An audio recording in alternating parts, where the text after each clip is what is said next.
What's up, everybody? I am Jeremy, and you guys are watching Worthless Wars. This week's live, you guys are going to love this. It's on branding and marketing, something I think all of us as ball python breeders, or just breeders in general, we all need to think about and take into consideration.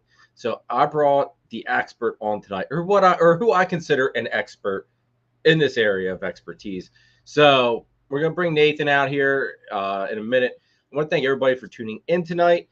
And there must be something wrong with my whole StreamYard here, because it's saying there's 0 people watching, but I see there's people in the chat. So thank you, everybody, for tuning in. Make sure you guys hit that like button. If you're new to the channel, hit that subscribe button as well. And drop me a comment down below if you're catching this on the replay. Let me know if this live stream was helpful and what you enjoyed about it. So let's bring Nathan out and get this party started, because we are both exhausted from the Gettysburg Reptile Expo yesterday. What's up, Nathan? What is up? Dude, I don't know about you. I am freaking just beat. It's been a marathon, that's for sure. And from what you were saying, you've got it worse than me. You had to feed snakes. You had the rats, your rat shed, and yep. Fun. The life of a snake breeder. Yeah. Dude, I got home. I got everybody put away.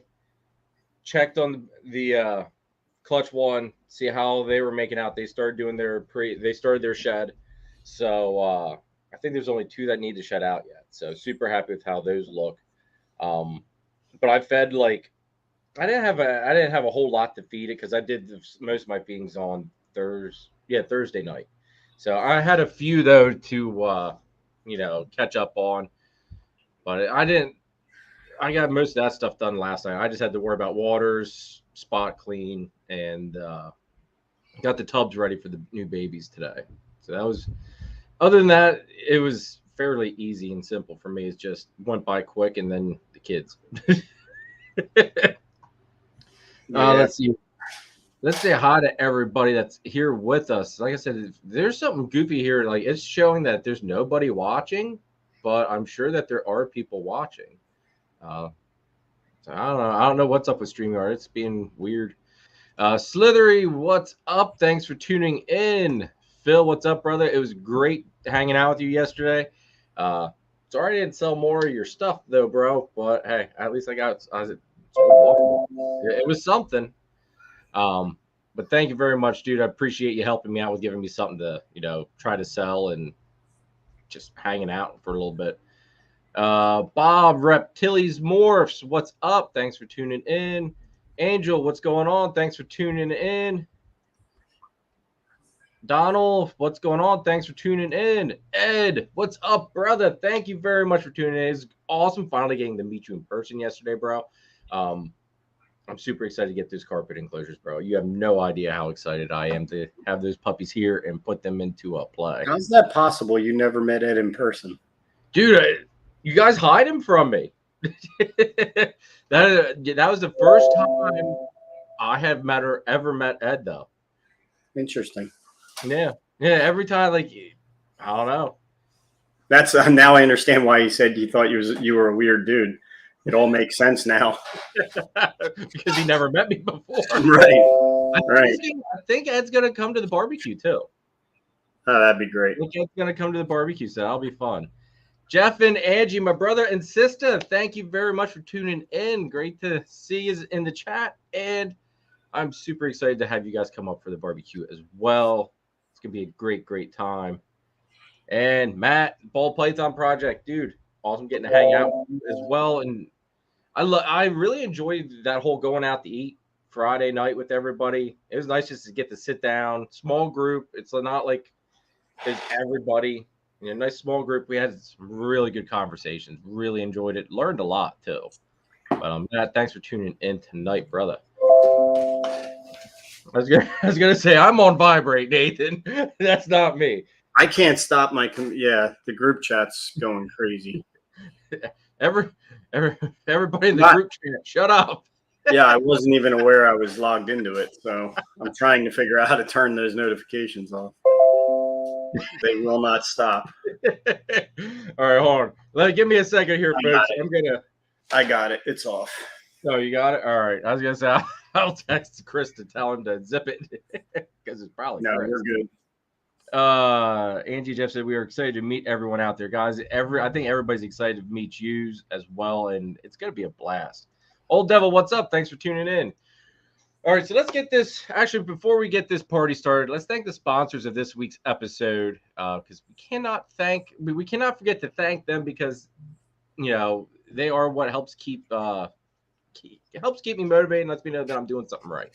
So, our sponsors of this week's episode are my brother, our brother, technically, Chris at S Reptilia, folks. If you guys need ball pythons, blood pythons, colubrids like pine snakes, bull snakes, different types of boas he's working with, and then I'm forgetting one.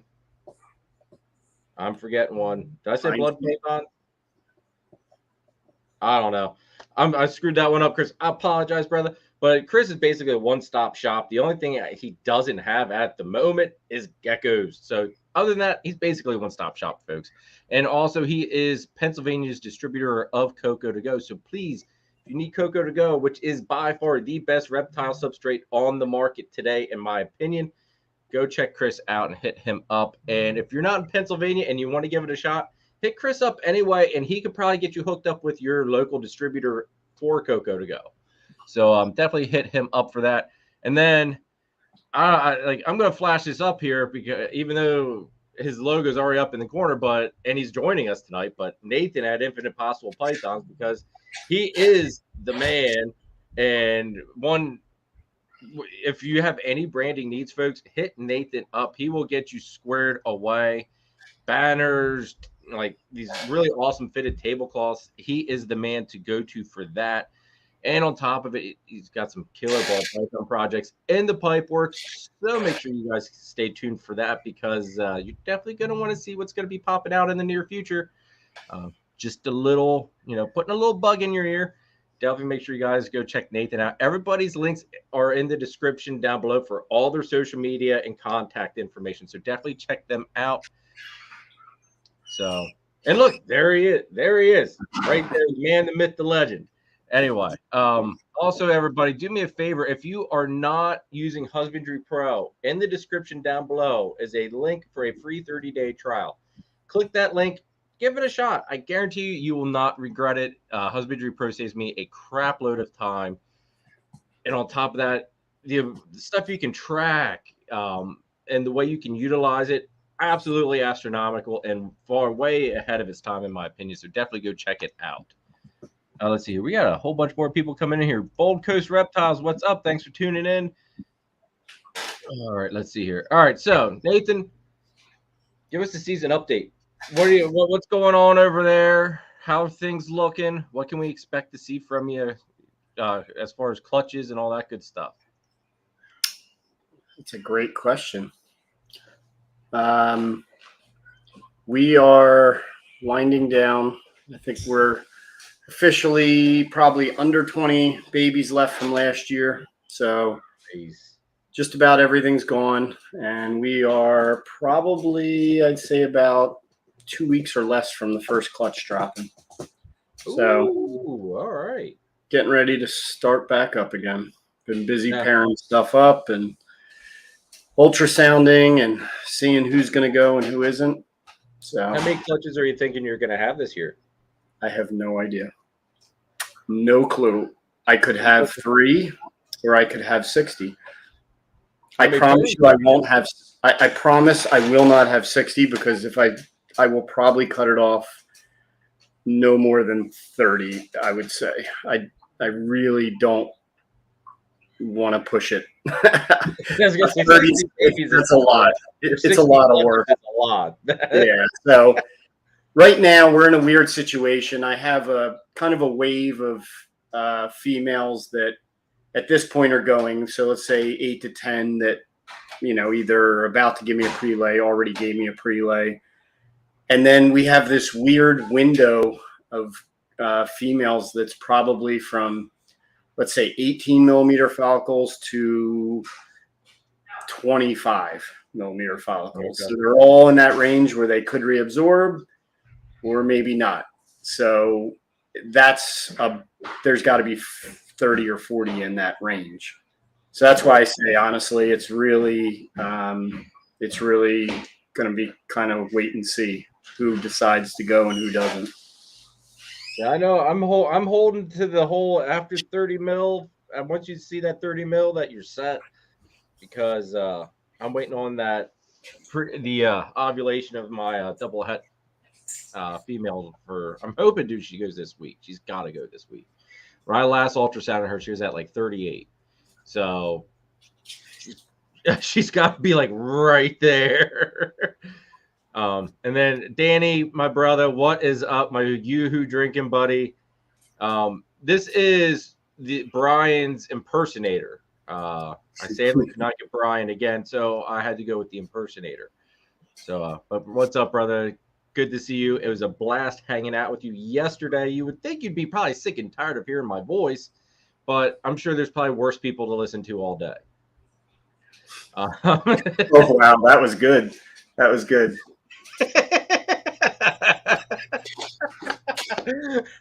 Oh, shoot, that's funny. Anyway, now that I derailed myself. Danny. You better watch out, brother. At the barbecue, you are going to have one huge fan hanging around you. I know that for sure. So definitely watch out for that. Maybe two. Yeah, maybe two. But yeah. Freaking Nathan. All right. So I'm sorry, folks. Slight inside funny haha. Kai, what's up, brother? Thanks for tuning in. So, Nathan, give us a little bit of information or on your background on branding and marketing, and why so many of us, and I know we're like a small group, but why so many of us view you as basically the go-to guy for branding and marketing. I don't know why any of you use me for that, honestly. No. So my daily job, so my main business is in marketing, branding, graphic design. My company basically goes from concept through graphic design through build out of anything from trade show exhibits, trade show booths, signage, clothing, vehicle wraps, print material, flyers, business cards, basically just about anything you can think of that would be considered marketing related. Okay. So that is what I do for a daily occupation, and have been doing that for 20 years now. So, oh, dude, all right. Now, I didn't know you've been doing it that long. I knew you've been at it for a while, but holy crap, 20 years! I did not realize it that long. Very long time.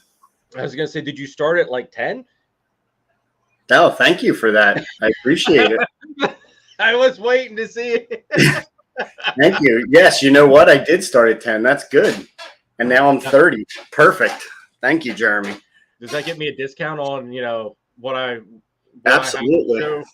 All right. Yes. Everybody, we do. I love when people shave 15 years off. I'm waiting for Danny to chime in there with something with it. Everybody, there will be a new pickup show off type of deal. I grabbed something from Nathan at the show, so we do have that to look forward to. There's a lot of stuff. Like, I'm gonna be backlogged on movies or videos, so be prepared. Things are probably gonna be weeks behind schedule because it's hatching. It's so not like you, Jeremy. You're always that's so not like you. You're always so prompt with your videos. I know. Like, you would think, like, I'm just such a slacker sometimes. I don't know. I love your clutch cutting videos, and then they like a week later, then they're breeding. That's always good. Hey, dude, hey, I learned the best. I learned from Danny, dude. You gotta sit down. You gotta tell them how to do it, and just to get the job done, or they're off to the sanctuary. They're like time lapse videos. They're great. It's got kind of like the pickup from the barbecue that got shown off the whole next year. Oh, look, see, Danny just put his 2 cents. He said the same thing.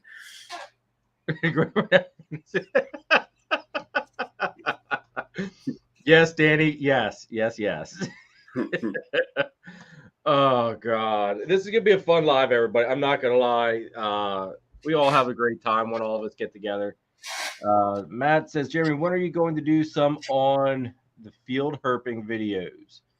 Dude, I still have yet to go herping, bro. I need somebody that actually knows what the heck they're doing to take my butt out there. Otherwise, we're gonna be seeing a whole lot of nothing. Take Chris. Chris from BNS loves doing that.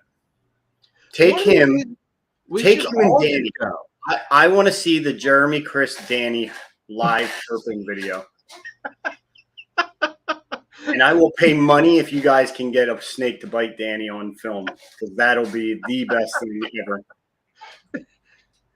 We're gonna need somebody to carry around a garbage can for all of Danny's beer cans to keep him going. I'd probably give him Yoo-Hoo if that's what if you want to get him through the day. Yeah, that's true. Yeah, Yoo-Hoo might be what he needs. All right, Phil says come with him or Chris or both. There you go. We should actually all go out, and we should drag Danny along with us, because that would be absolutely hilarious. Here, Danny. As long as you don't find any of those killer corn snakes that got Danny last time, you'll be okay. See, I'm so sad I missed that. Like, I had just left the freaking room, and I come back in and everybody's laughing hysterically, and I just freaking missed it. Jeremy is going to show the video. Oh, jeez. Wow. Danny, might want to be good, because I will put up Balloon Danny and show the whole world. That would be a short video. Dude, that was funny. Danny looked like he thought somebody was going to get him. That was funny. What's up, everybody? Looks like everybody here showed up in the chat all at once. I was gonna say, everybody's popping in here. Charlie, what's up, brother? Kike, what's going on? Dude, there's something wrong with my view indicator here on the live stream, because it says we've got nobody. So way to go, StreamYard. Anyway, all right. Let's dive into this, because this is gonna be a great live, folks. And you guys didn't come here to listen to us do all these funny haha inside stuff, because we got to try to keep it, obviously PG half, So anyway, all right, what are some of the things that you think people need to think about, Nathan, when it comes to branding or marketing? Like, walk us through some of the steps, it's kind of take us through that whole process of where we need to be kind of focused or not focused on. Well, if we're speaking on just the branding part, so, developing, researching, developing, designing of your logo, I would say some of the big things are to have a good understanding of what branding really is. And basically, branding is developing a logo, a look, a name, all of those things that becomes instantly recognizable to your audience. If we talk about some of the most well-known brands out there, I think you would probably agree, and most would, that those brands, you could see a part of one of those logos. You could see half of one of those logos or a quarter of one of those logos, and you will instantly know what that brand is. Yeah. From a design perspective, it should be a very big piece of what you're going for. You don't always get to put a brand or logo in front of an audience for enough time for it to be easily recognizable. So the more recognizable and the easier recognizability of the logo to start with is very, very important. Okay. I would say, I think if I were to say what I see as far as mistakes early on, people tend to overcomplicate their logos. They tend to overcomplicate their marketing in general. I'll go back to the same statement. Think about some big brands, Coke, Pepsi, Target, Walmart. Their logos are very, very simple. Yes. If you really think about the biggest brands out there in the world, they are typically very, very simple. And so I see that being probably the biggest mistake that people make, is that they go for very, very intricate, also many times very colorful. And although that may be eye-grabbing, it makes a lot of other things in the process of branding and marketing very difficult. Yes, I can understand. I can get that. Yeah, I mean, as an example, I'll give you a simple example. Say you design a logo and it's got 10 colors in it, okay? And it may be very eye-catching, but then the time comes to make some of your swag, right? Some of your print material, some of your clothing, all of these other items that you're going to want to have for your business. By having those very complicated, very colorful logos, you are you're not only making it sometimes impossible to create certain items, but at the very least, you're making it very expensive.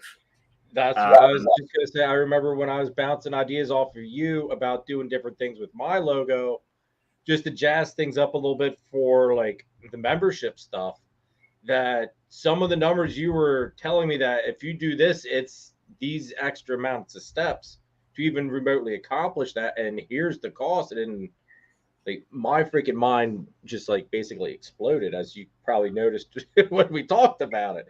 It was just like, holy crap. It adds up quick, folks, especially like screen printing stuff. The more colors and intricate it is, it gets pricey real quick. Yeah, I mean, and understand there's certain items that aren't so bad. Now in the age of digital printing, so whether it be digital printing to paper products like business cards or brochures or flyers, or even digital printing, large format printing for vehicle wraps or signage or things like that, that technology has opened up where you can use a lot of color and you can use a lot of design elements and things of that nature, and it doesn't change the cost. With that being said, I often tell people, try not to incorporate all of it into your logo. You're always better off having less in the logo itself. Keep the logo simpler. And if you want to elaborate on design elements, do it in the rest of the elements of the item that you're creating. If you want to have something very flashy and eye-catching, or you have an idea that's going to require a lot of color, do that as the background of a flyer, or do that as a background of a business card, but keep the logo simple. Keep that very much. I tell people, if you can keep it within 3 colors, you're probably going to be best off. Okay. 2 is more ideal. The other big piece I will mention is, just because you have a logo that maybe is 3 colors, when doing that branding or when doing that design, keep in mind that you should really always try to make your logo or your branding doable in a single color fashion. And I say that because there's a lot of items, and a perfect example, the shirt you're wearing right now. Okay, that I know your logo has multiple colors, or can have multiple colors in it. Yeah. But being able to do that as a single color, especially for items that you are giving away, which, let's be honest, when we do, t-shirts, no matter how many times we tell ourselves, oh, well, we're going to sell these and, we're going to make money on these things. The truth of the matter is, if you're doing things correctly, you're probably going to be giving the bulk of them away. I'll agree with you on that, just because, well, I've ordered two different goes of shirts from you, and maybe once your brand gets even more recognizable by more people and you become, I'm going to say, more popular, people will want to maybe buy your shirts then. But personally, from what I've noticed, I mean, I don't even know how much I've dropped on shirts so far and hoodies. This last show was the first, well, yesterday at Gettysburg was the first time I sold any type of shirts or hoodies in like person. There were a couple of people that ordered stuff, from like the YouTube channel, which I appreciate every one of you guys that did do that. But yesterday was the first time actually at a show where I had people purchasing anything. Other than that, it's just been giving something here to a friend or, that type of deal. Absolutely. And by the way, Danny, I was going to put that up. I was waiting for Yeah, like, I don't know why he's got to say this, because up till now you had no idea that was red. So thank you, Danny, for ruining it. Unbelievable. Freaking Danny, always screwing up the great plan. Yeah. Oh, Danny, you just wait. Payback's your bitch, buddy. Danny. Yeah. Anyway. So I mean, back to what we were saying, it definitely, being very thorough in that design process and really thinking ahead and having somebody who understands marketing and the production of items, marketing items, is very, very important. Because, to be honest with you, I see a lot of people that, go at designing their own logo themselves, which is fine. Not an issue at all. I think that's great. If you can do that, wonderful. Nobody knows better what you like than you. Yeah. But get some guidance, get some help from somebody who's in the industry, for no other reason than they can probably save you a lot of aggravation down the road by just giving some insights into do's and don'ts, and into, just even production costs of certain items and how to save on those things. Danny, I'm going to get Nathan to print you one up, brother, just for the barbecue, because just for the barbecue, brother. Anyway, and on that too, I want to say, like, I developed my own. Now, I wish that I would have met you before I had all of it kind of done up and started going on that whole journey of it, just because it would have been a lot easier to bounce the ideas off of you with the design. Now, your thoughts on how long before someone starts really pushing their brand do you recommend that they have a logo like done up? Because I know for me, my logo changed, God, I think like 3 times till I landed on this one, which I was finally happy with. And you have never told me yet, that I know of anyway, that my logo sucks and it's just crap. But no, not at all. I mean, so as far as, this is a tough one. This is another one that I see people do a lot, and that is they put together a logo. And I understand this probably better than most, because from the perspective of designing things for clients and not myself, it does kind of give me a different perspective. And I'll be honest, I have a lot of my own businesses and have had very many over the years. And I've absolutely found it most difficult to design for myself as opposed to designing for my clients. So I do understand that that is a difficult thing to do. And one of the biggest things I see is that they design a logo and they don't put the logo through its paces. And what I mean by that is, if you're going to design your own logo, before that logo goes on any product, on anything, any marketing, that logo should be put in front of as many people as you can possibly get it in front of. And I say that because the more feedback that you can get early on before you start pushing a brand, good or bad, understand that a logo, like any type of art, is very personal. And not everybody's going to like every logo or every design, and that's perfectly fine. But when designing something like your logo, this is something you theoretically should live with forever. This is one of those things where you're going to want a wide spectrum of feedback, and you can take or leave the pieces of that feedback that you feel is important to you. There may be some feedback that you get that you're like, okay, I understand that, but it's not really important to me. And that's fine.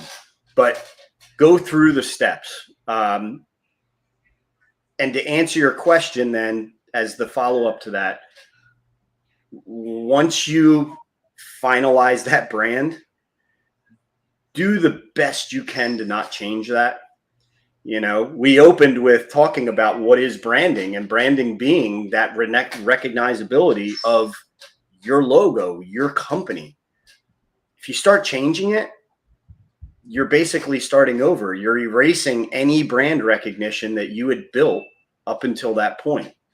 That's true. You know, it doesn't mean you can't get away with little tweaks. It doesn't mean that you can't make little tiny changes that aren't real obvious, where somebody looks at it and they still recognize it as your logo, even though maybe you changed the placement of something or whatever it may be. You know, that happens sometimes. Sometimes you're trying to do a marketing item that just doesn't work in the normal format that your logo's in, and maybe you have to tweak it a little bit, and that's okay. But we're talking very small tweaks. You know, it should be no more than maybe 10% of that logo should be changing at any given time. Okay. So I know, actually, now that I think about it, I think when I settled on this one, I was talking with all of you guys. I think, because didn't I send a few designs out to a whole bunch of you guys for everybody to critique and get their thoughts on it? I don't remember. I think I did.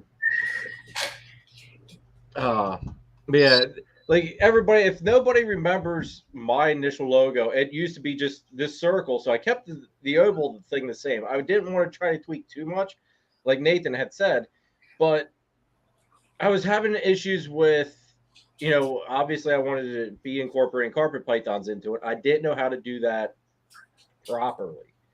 And I really struggled with how to get everything to look good and not really look really goofy. At one point, my one design, it looked like a snake that had two different heads. One was a carpet, one was a ball python, which that was just horrendous. And yeah, we didn't go with that one. And then just throughout time, I finally came up with what I've got now, and it really worked. It really fit. Like Nathan said, I mean, it's not a pain in the neck that I know of anyway to really do work with, because you can do the single color. Everybody knows my, you know, the freaking neon lime green color, or whatever color, you know, red apparently. But I think that's one thing for me. Everybody associates the green with me. Like, it's black and green, like the room. It's green. Like, people, I like to think when people see that bright green, they think Warfel S'mores. So that's, like Nathan was saying, that's very, very important. Now, I mean, it's a very good point to make, you know, because it isn't just always brand recognizability. I mean, part of your brand are the colors you've chosen. Yeah. You know? So you're right. I mean, the recognizability does come from the logo. It also, to some extent, comes from those colors as well. You don't want to read the chat. Danny's, I'm trying. yeah, Danny's really doing a number in the chat right now. Danny must be in a good mood tonight, folks. I love you, Danny. I love you, brother. Now, when I know this might be jumping ahead a little bit, since we're kind of on the whole merch thing, how long do you think it should be until people actually start investing in buying shirts, hats, and what, like, should they start out slower? Should they start like just go balls to the walls with it and get everything that they want, so that way they can cover all the bases? You know, how do you suggest people go about doing all of that? Well, this is a tough question because it is slightly different, I feel. So if I just, from a very broad perspective, I will say it's never too early to start marketing. It's never too early to start building your brand. It's never really, I mean, no matter what avenue you decide to go down as far as marketing or building your brand, you know, it absolutely is important. Now, as far as when and how much, the reason I say it's kind of a tough subject is because it really depends on your business plan. Okay. And without getting too much into the business aspect of all of it, because that could be a completely separate subject in itself. I didn't mean to laugh. I read Danny's comment. And I'm not even going to put it up there. Freaking Danny. Anyway, sorry, Nathan. I didn't want you to think I was laughing at you. It's all right. So a lot of it depends on your business. It depends on how capitalized your business is to start. You know, what does your business plan look like? What are the goals you've set for your business? You know, are you, if I just look at ball python breeding, for example, are you most concerned with building your projects and your inventory of breeders, and then looking to, once you've built that, start branding and start those other things in order to sell? Or do you want to build your brand and then have that very established and then come to market with whatever animals you're going to produce? I don't want to say there's a right or wrong way. It's different. It's different for everybody. It depends on what your business looks like and what your goals are and, what's important to you. What I will say is that in this business, and I will say it is so obvious right now in the market that we're in, that people are missing, to some extent, are missing the mark when it comes to how difficult it is to sell. And this is a very broad statement. I don't care if it's ball pythons. I don't care if it's geckos. It really doesn't matter at this point. It doesn't matter if you're selling T-shirts or you're selling sneakers. I think people underestimate how difficult sales can be. I think in the animal or pet industry as a whole, people a lot of times get into the industry because they love the animals, and they may not be salespeople, right? And what ends up happening is they hopefully get to a point of producing animals, but then they struggle to sell those animals. And when they struggle to sell those animals, the money isn't there to pay for things like marketing items and all of that. And it kind of starts a vicious cycle for a lot of people.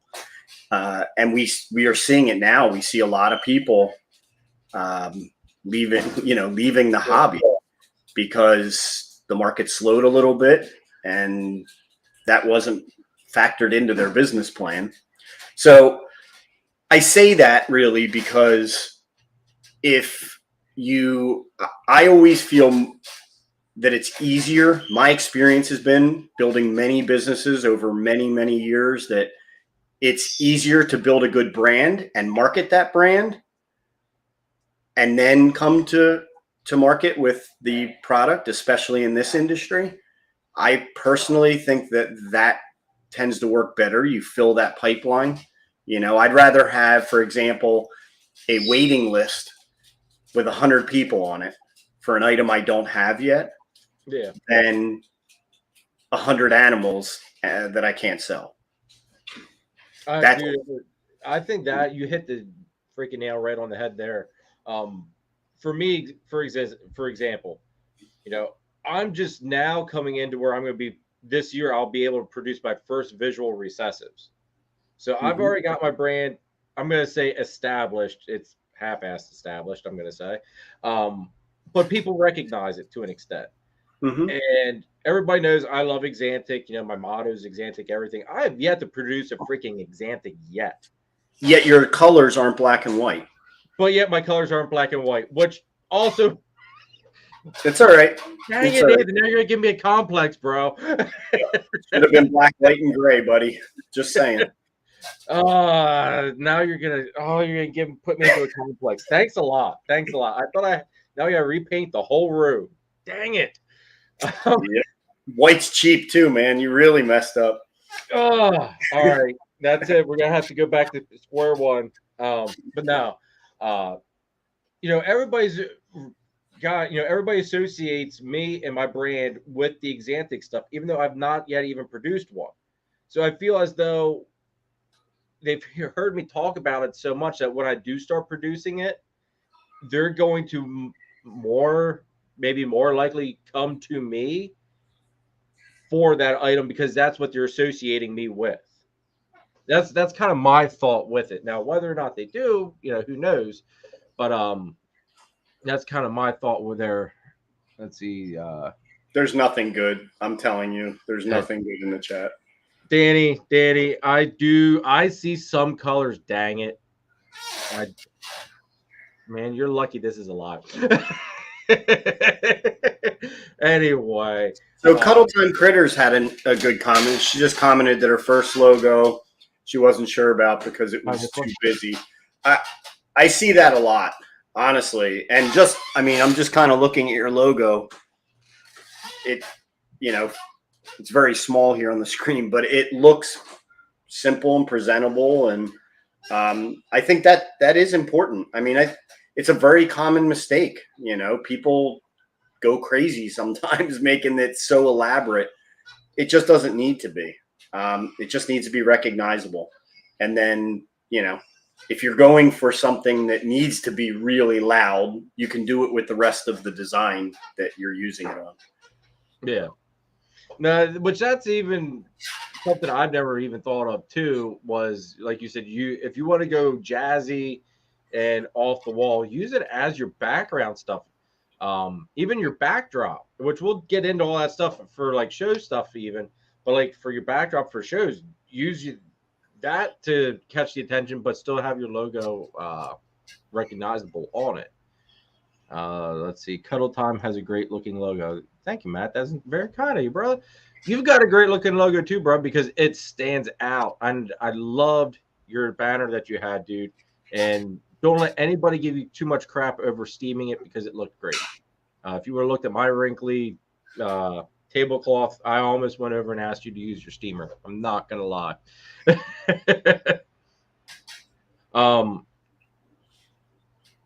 So basically, since I was on the whole merch thing, basically what you're saying is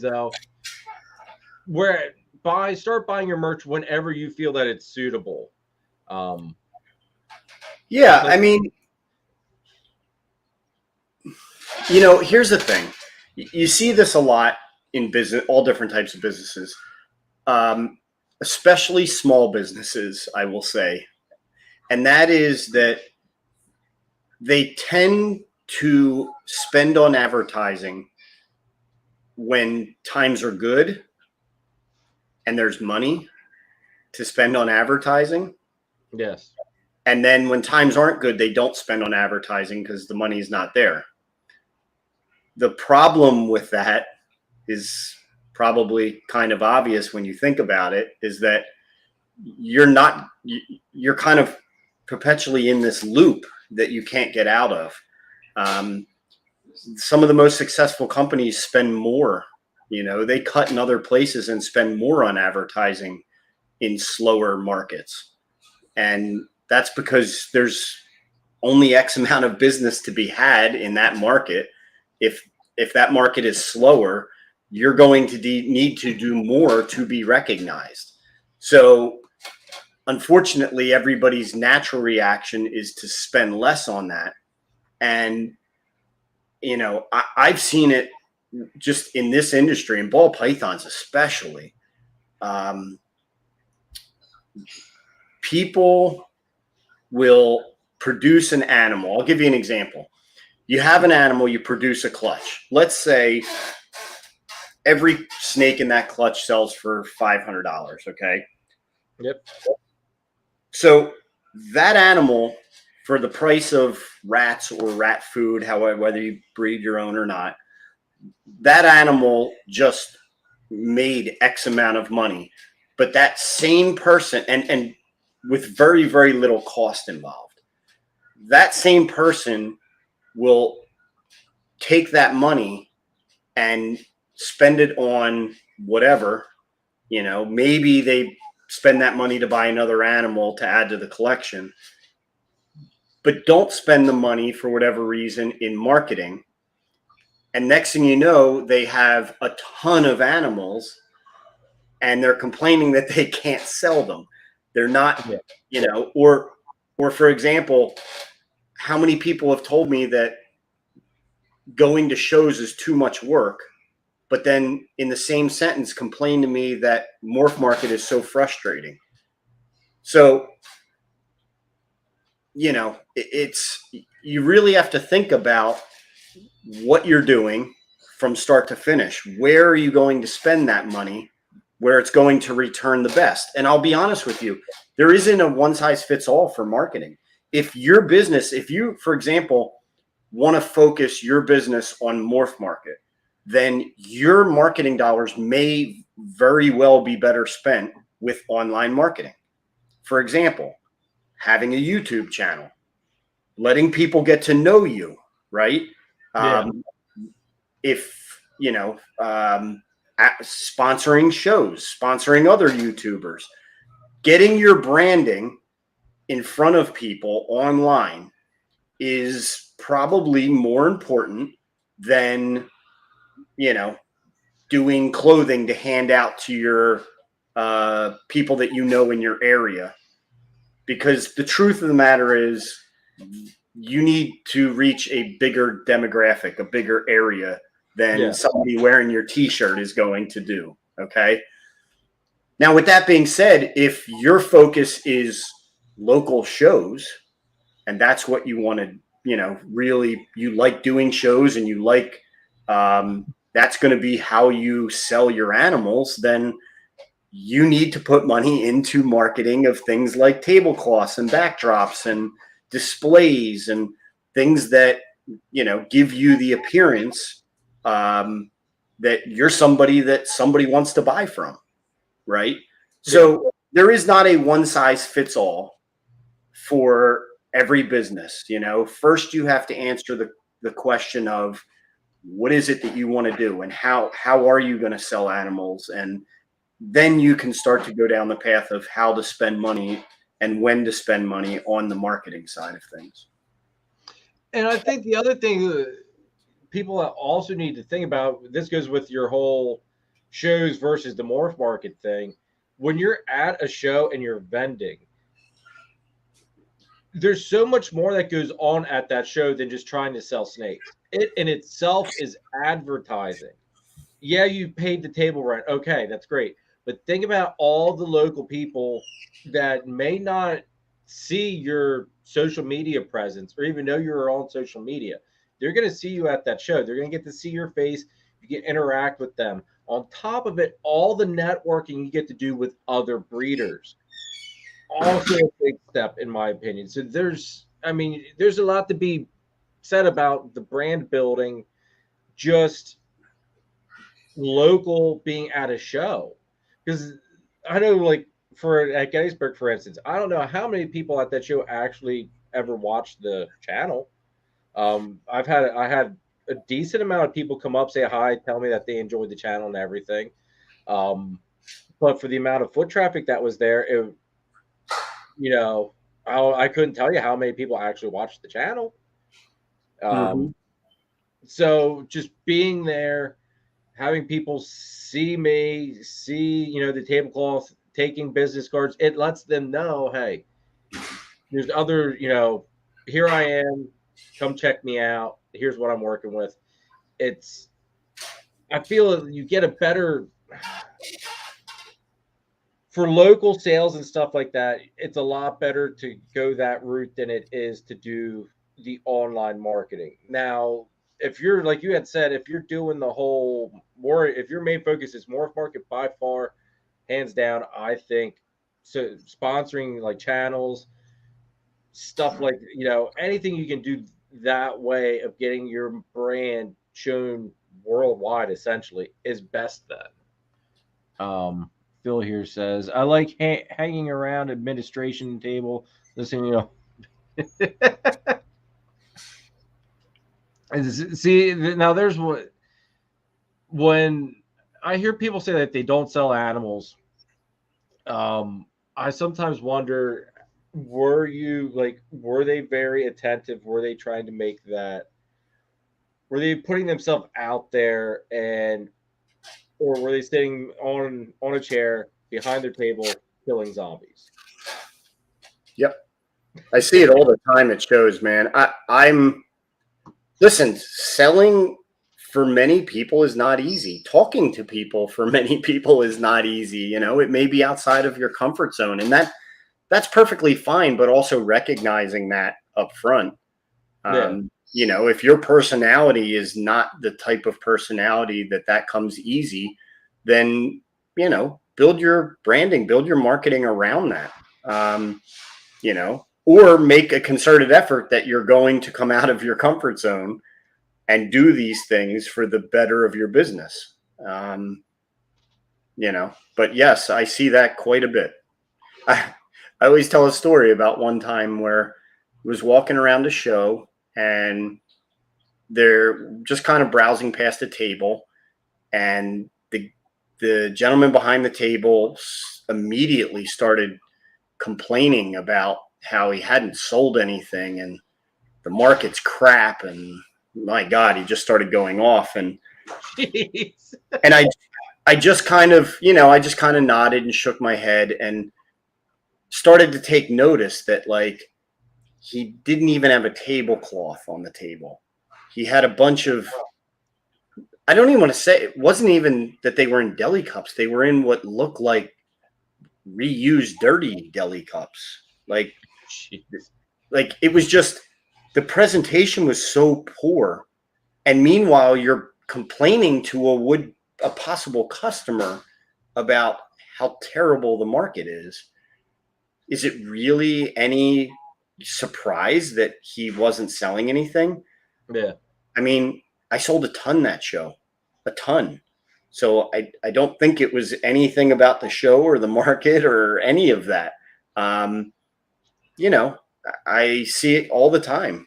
And I guess, that's something that, you need to really pay attention to. That's part of sales. It's not just the presentation. It's also, are you friendly? Are you talking to people? Are you making people feel comfortable? Are you answering questions? I mean, Jeremy, you've done a handful of shows now. You see it. I mean, Dude, helping to educate your customer base, whether they're buying from you or not, is incredibly important. It's funny you actually brought that up, dude. I didn't even tell anybody about this that this even happened at the show. I had somebody come. Actually, Eric from Drop Time had somebody come up to him, and they were asking him about carpet pythons because somebody had gotten a carpet python given to them. I forget the circumstances, and the people that had this thing now were trying to figure out basically what they were in for with it, because they, I guess there was some sort of an emergency thing that they ended up with this snake. Eric said, go over one table down, talk to that dude. He's the guy to talk to. I bet you I stood there and talked to them 10, 15 minutes. I didn't make a single sale off these people at all. It was just the mere fact they needed help, and I was knowledgeable enough and able to help them. They took a card. So now those people, in my mind anyway, are going to remember that, hey, they didn't have to even buy anything off of me to get this information. I even pointed them to the YouTube channel, said, got a series on carpet pythons, go watch it. If you have any more questions, feel free to hit me up, whatever. But now they're going to be thinking in the back of their minds about that interaction, and they're more likely to come back if they have a question or if they decide they want to get another carpet or whatever. It's that interaction. And there's a lot of people that they seem like they don't want, I don't want to say there's a lot. There's some people that seem like they don't want to be bothered unless you're making a sale. And that to me puts people off. If I'm walking by your table and you can tell I'm looking at your animals, actually looking interested in something, and you don't make that first, hey, how you doing? You enjoying the show? Anything I can help you with? Let me know if you need help. That type of thing. Chances are that's going to stay in my head, and I'm going to just keep on moving by and look for that one person that acts like they want my business. You hit on something very important, and there's another piece to that actually that I will use and kind of as an example. When you do what's called EDDM marketing, but basically like junk mail marketing, let's call it that, right? Okay. That all works on a percentage. That type of marketing is, we're going to send out X amount of brochures, and 1-2% are going to return in a customer. Okay. And the more you send out, the more is going to return as a customer, right? It's just a numbers game. Yeah. So what people don't realize is when somebody's walking by your table, you might have something really, really interesting to them that they might not, in the course of walking by and browsing, they may not catch. Yep. So anything you can do to slow them down and make them stop and really look at what's in front of them, yes, automatically increases your odds of selling an animal to them. Okay, so yes, it is good to conversate. It is good to talk to people and to educate and all of that. But it's also good to get them to slow down for a second and just take a look at what's on your table. That's actually a really good point too, and I never really thought about it that way. But you're right, because now that going back to yesterday and thinking about it, there were even some people that they were a couple feet away from the table, walking by, they just looking over, and I said, "How you doing? If there's anything I can help you with, just let me know." I always vary my whole little spiel. After I said that, they then came, instead of being 3 or 4 feet away in the middle of the aisle, they came, boom, right up to the table. And then they started looking. So, that it slowed them down and it brought them in. So your whole method there is. Take notice to this. Take notice to this. when you do shows, when you start a conversation with somebody, how many times somebody will say, "Hey, can I ask you a question?" Yep. I must have heard that. I must have heard that half a dozen times, but they didn't ask that until I made the introduction. I said, hello. I said, you just browsing today? Have you been to a reptile show before? How's everything going? Until you make that engagement. And then all of a sudden they have a question. And then the question goes to looking at what's on your table, right? Like that's how, you draw people in. That's how you form relationships with these people and build trust and make them feel like you're somebody who I might want to buy a pet from, right? Most of these people, it's always great if you could breed a bunch of really high-end animals and sell them all day long. But let's be honest, most of those higher end animals typically go to breeders. Okay. Yeah. And people sometimes forget that most breeders, if not all breeders, started as hobbyists or started as pet owners. And that's another very frustrating thing, is that people tend to turn their nose up at somebody looking to buy that $50 or $100 pet, when that person very well may be the next breeder who might buy the $1,000 or couple $1,000 animal from you, right? So, people need to keep these things in mind. You don't know. Nobody knows who their next best customer is going to be until they become their next best customer. Exactly. And it all starts with an introduction, and it all starts with forming that relationship. So if you don't make the effort to do that, you're never going to find that. And so put yourself out there a little bit. You know what I mean? And it's also funny.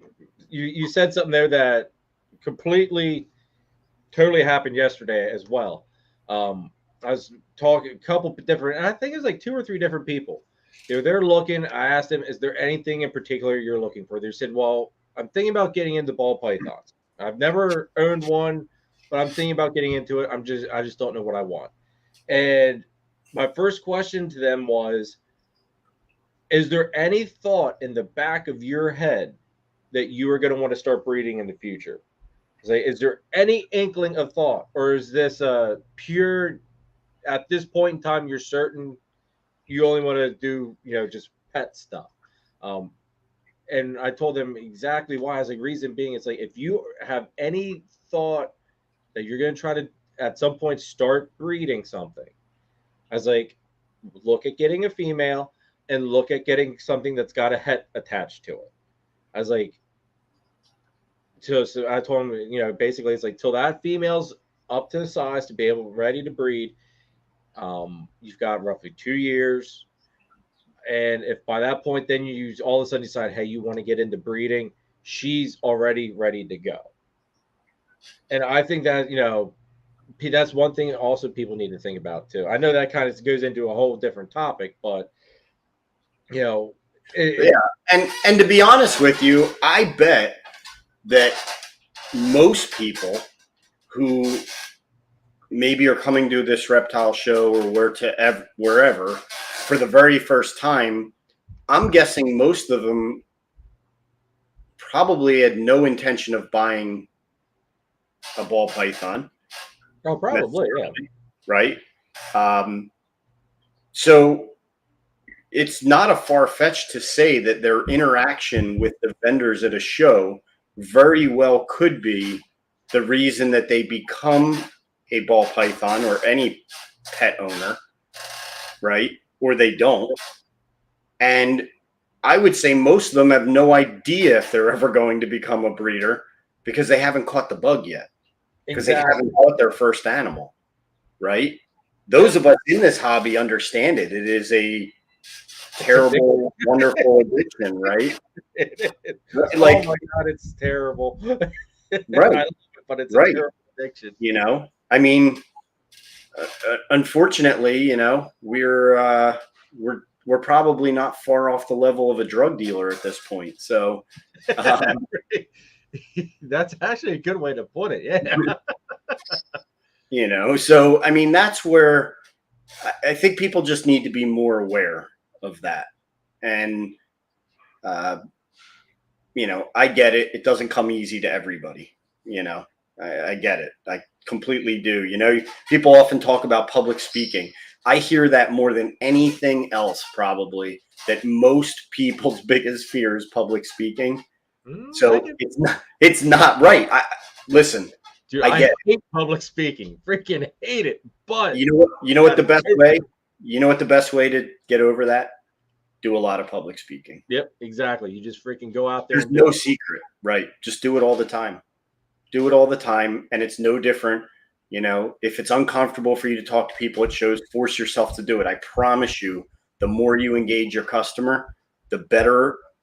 Not only the better results you'll see, the better sales you'll see, but you will eventually not even think about it. It'll just become absolutely normal, involuntary behavior. You know, you won't even think about it or worry about it anymore.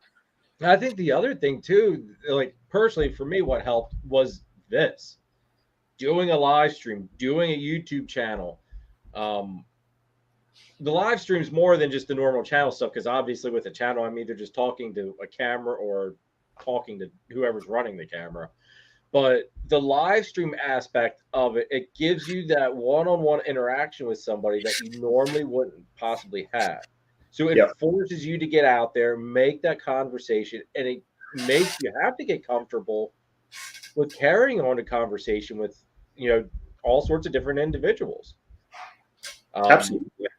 And that there is, it's a very if you're going to be doing this, it's a very valuable thing. Very, very valuable skill to. Yeah, and all of this goes hand in hand. I mean, I know we're slightly off the We're slightly off topic. I know. The branding and the marketing, but you know, it does all go hand in hand. I mean, the branding and marketing and your presentation is what will draw somebody to your table, hopefully. Yes. And then, you know, I wish just your branding and presentation sold animals, but I'm not going to lie to you. That doesn't sell animals on its own. It's all part of this bigger picture. You still need to be able to talk to people. You still need to be able to form those relationships and all of that. But the brand recognition makes a big, you know, does make a big difference. Now, while we're on the show aspect of this conversation, what do you suggest people have for shows, branding and marketing wise, to help draw people in and to get them, you know, to stand out amongst everybody else? So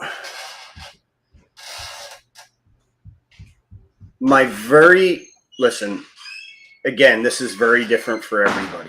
So if you're trying to get into shows on a very tight budget, I would say at the very least, make sure you have a tablecloth. Even if you just have to do a standard, you know, drape type black tablecloth or whatever, make sure you have something, right? Yeah. Make sure, however you're presenting your animals, whether it be in deli cups or a display of some type, make sure it's clean. Make sure your animals are clean. And number one, believe it or not, that I would say is have good lighting. I'll be honest with you. A lot of these venues, some venues have very good lighting naturally. Yeah. But a lot of them do not. So if you want to make your animals look the best that they can look, put some good lighting on them.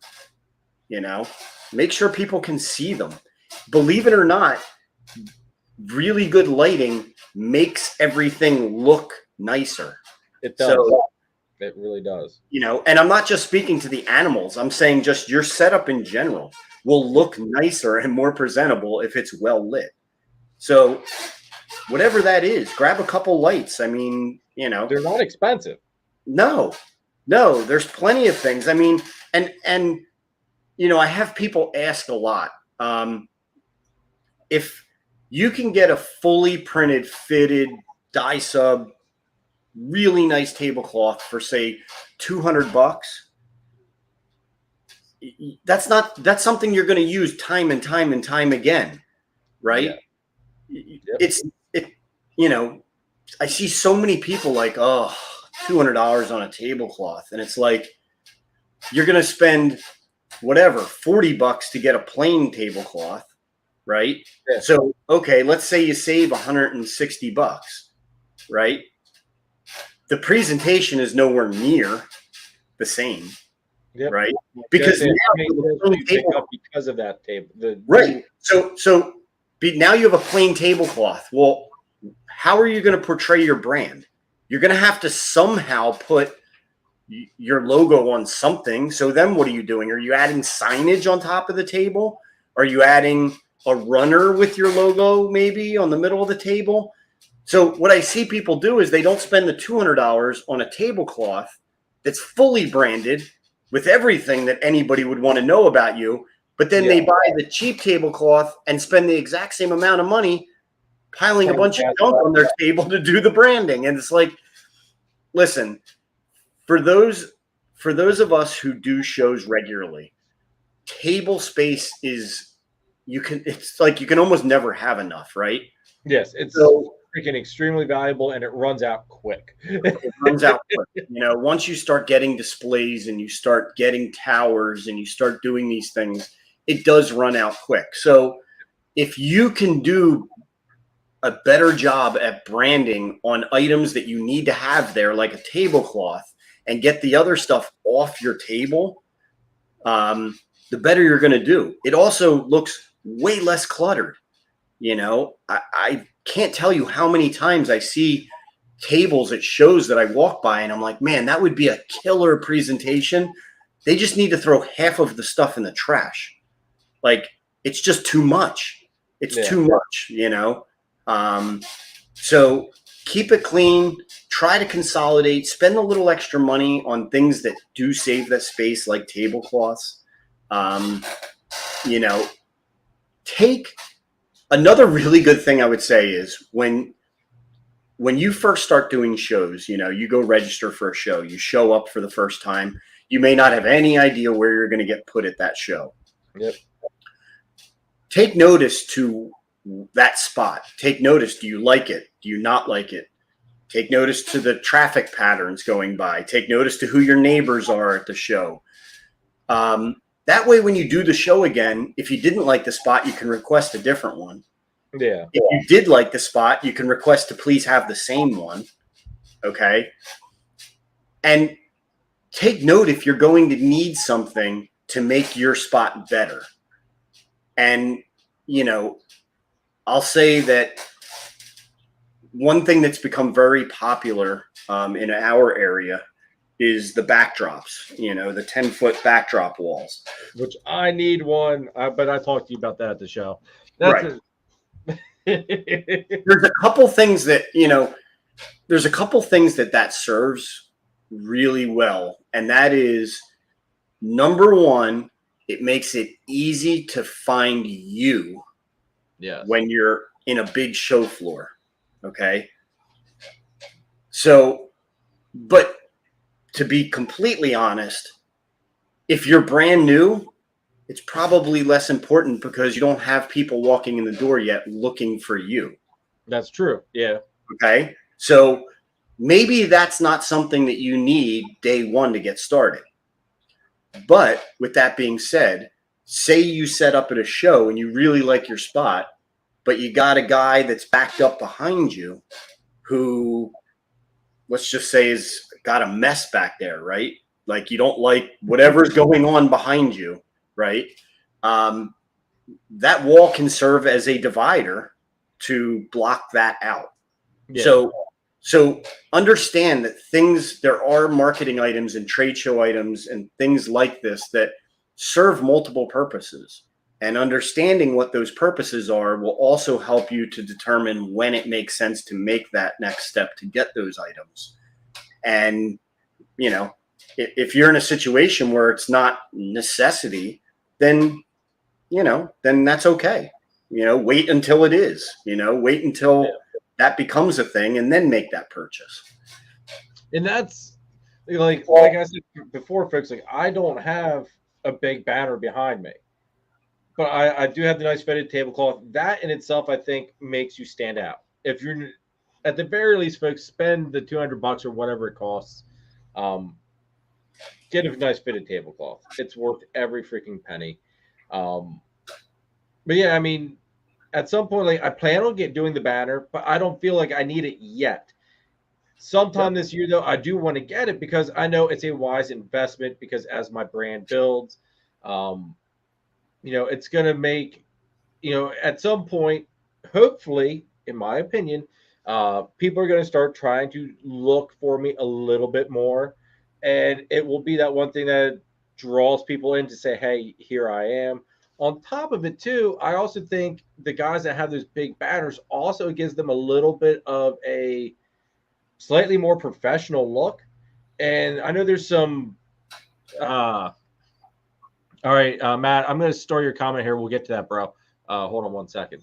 I know I've heard some people say that if you have the big banners and you know the small banners on, like how Danny has his with the smaller banners on his table as well.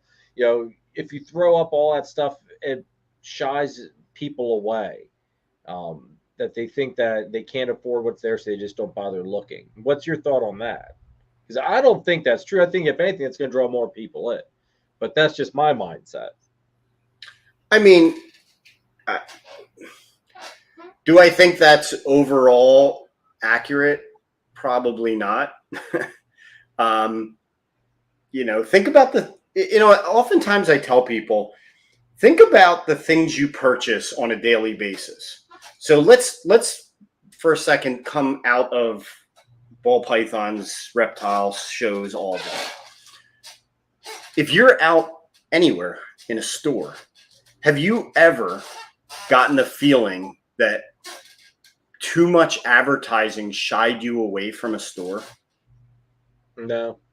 Right. Has that ever been a thing? Like, oh, geez, they have a bunch of flags out front or signage. I'm not going in there. It's like, I don't know where sometimes some of these things come from. Now, will I say that maybe somebody out there feels like if your setup and presentation is too good, somehow you must be ripping people off?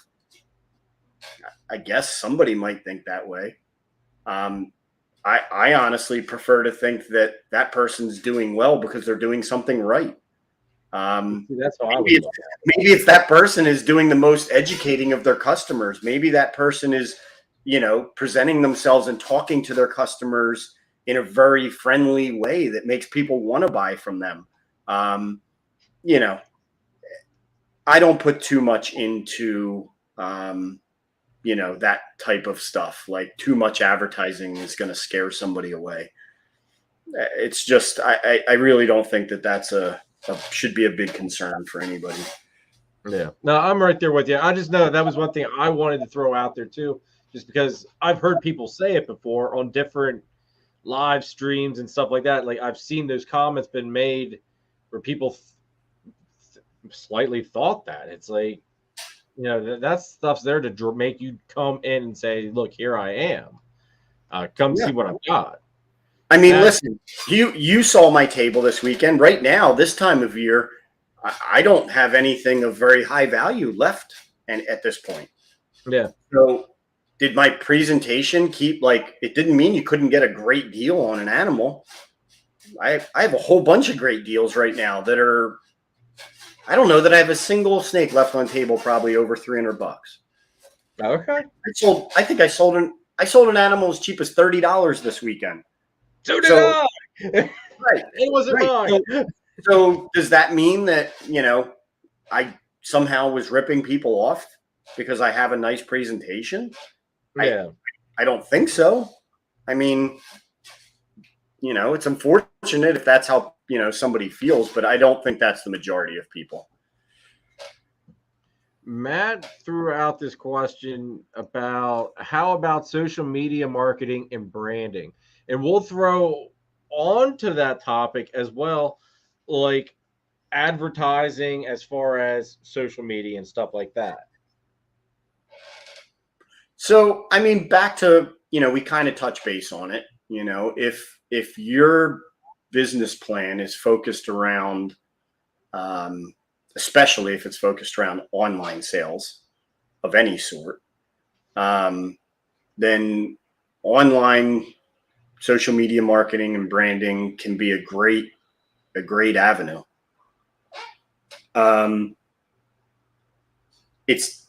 not going to say it's necessarily easy, because unfortunately the big social media giants keep that fairly difficult all the time. Right when you think you figured it out, they typically change that up. So right now, I feel like in order to be effective in online marketing, you have to be very in tune with what people are looking at right now. I know in the recent times, a lot of video has very much taken over.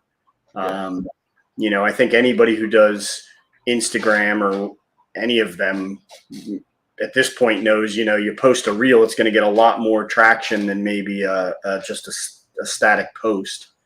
Short videos, people's attention spans are so incredibly short. So the shorter you can keep that marketing, believe it or not, the more effective, which is kind of circles back to your branding being on point, because more and more so, you have to make your branding recognizable very, very quickly, because you don't have a bunch of time in front of somebody. That's true. People typically check out very, very quickly. It's why, like you said, the reels. I mean, I'm sure most people understand, getting caught in the, Instagram reels, whatever. You're just sitting there, and next thing you know, you're flipping through reels, and you're like, wait, how much time has gone by? Yeah. That's a real thing, So, is it important? Absolutely. Is it absolute necessity? Not necessarily, but it certainly doesn't hurt. And it certainly depends on what your business plan and what your marketing plan looks like. Now, what would you suggest as far as like advertising? Is it better to do it through like putting stuff out there on Instagram? Is it better to like do sponsoring on like channels and live streams, that type of deal? What's your thought as to what might be the better way to reach people, or certain audiences maybe even might be the better way to? It's really, I almost hate to even try to answer that question, because it is so constantly evolving that, the answer to that question was probably different 6 months or a year ago than it is right now. And to be honest with you, I think here's a little tip that I will give anybody who's looking to do online marketing. First, figure out who the demographic is that you're trying to go after, and then go talk to that demographic in person and ask them what they use for their social media. Okay. So, I say this, having teenage kids, I can tell you that the social media they use is absolutely completely different than the social media I use. I believe that. Like, completely. TikTok. Right. They use things like TikTok and Snapchat, and that it's, I know what it is, but it's not something I'm on constantly. Like, it's just different. So understanding your demographic and who you're trying to reach is absolutely very important, So if, talk to people, find out what they're using. I mean, you can do some very, very simple searches online, to be honest, to see what's trending right now. I think to give an answer, really, to tell you, hey, go do this, is just really not. You need to talk to somebody. Not realistic. You have to talk to somebody who specializes, like that's what they're doing day in and day out, is just online social media. Okay. What up, Boyle? Everybody, if you guys have any questions in the chat, if anybody in the chat has questions, drop them. Would love to answer. I'll go back to. Actually, I want to go back to. I just saw Matt had made a comment about business cards going a long way. Oh, yes. That is absolutely true. And business cards are so inexpensive. You absolutely, for example, I have people comment to me constantly because I have on the back of our business cards, I have a birth certificate, basically. Has all the information for the animal that you're purchasing. It has their hatch date, their genetics, when they ate last, what they ate last, if they have an ID number. So every time we sell an animal, that business card is going in there with that animal. And I'm also always, anytime whether I'm selling an animal or not, if I'm handing out that business card, I always reiterate to people that, please, any questions, concerns, comments, anything, don't hesitate to reach out. You can reach out through our social media. You can reach out through text, through phone call, through whatever. Let people know it's okay, that we're here to answer questions, especially if you're selling them an animal. We had the show yesterday. I have been in contact since we got home yesterday with 3 of my customers that purchased. Some of it's very simple. Some of it was just simple questions on genetics. Some of it was questions about what to feed or size to feed or whatever. I love that. I love that they were comfortable enough to reach out and ask that question. And I make sure, that I respond to them, and let them know that that's great. I have customers that text me pictures and updates on their animals that they've purchased from me on a regular basis. I think that's awesome. It's awesome. You know what I mean? Like, I love that stuff. So,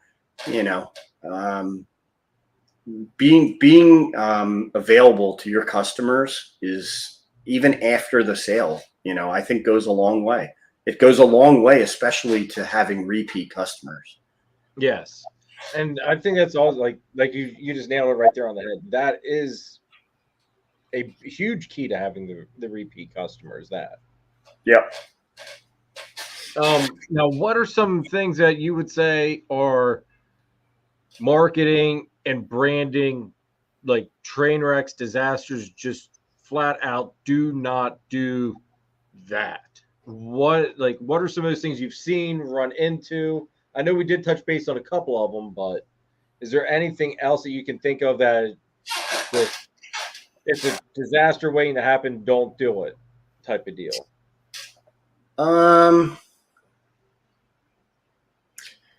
No, I mean, I don't want to say there's anything. I mean, in branding, there's tons of things, I've seen a lot of marketing and branding material where you actually had to stare at it for minutes to figure out what was going on, or you had to stare at it for quite a bit of time to figure out what the heck this company does, or what it even is.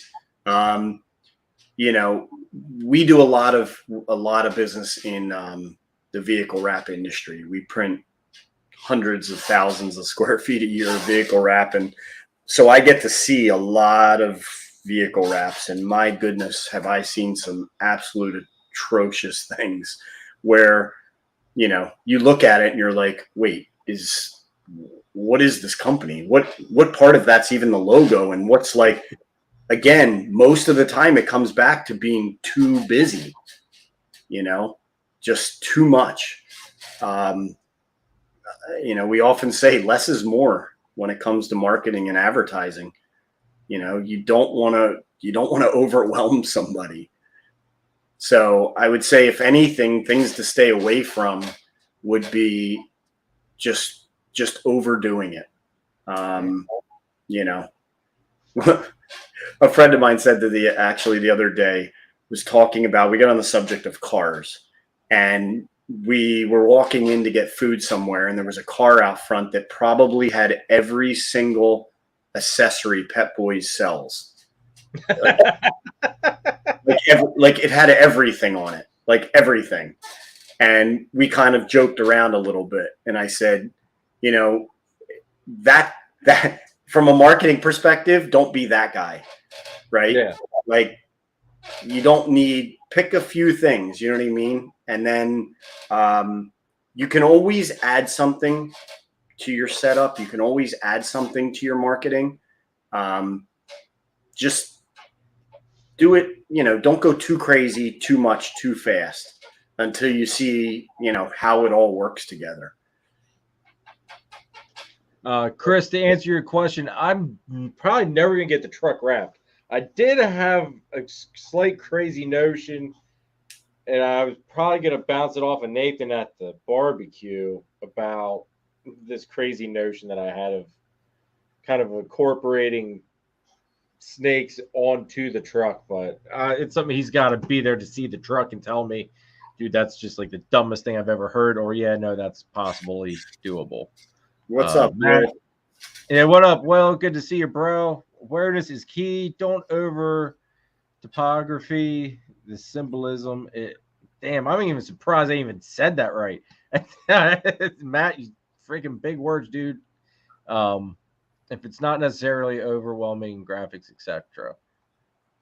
Let's see here. Well, you guys, when are you gonna be starting your live stream interviewing, or not interviewing, but going over podcast, dude? That'll be interesting to see. Excuse me. Everybody, like I said, if you guys have any questions for Nathan or myself, drop them in the comments down below. Almost through, basically, we're kind of through everything I had as far as topics to go over. Is there anything you can think of, Nathan, that we haven't covered or that I haven't asked? Because like coming up with this stuff, I'll be honest, I kind of didn't know exactly how to ask, what to ask, how to word stuff, even with asking it, just because like this isn't my realm of expertise or anything. It's very out of my element.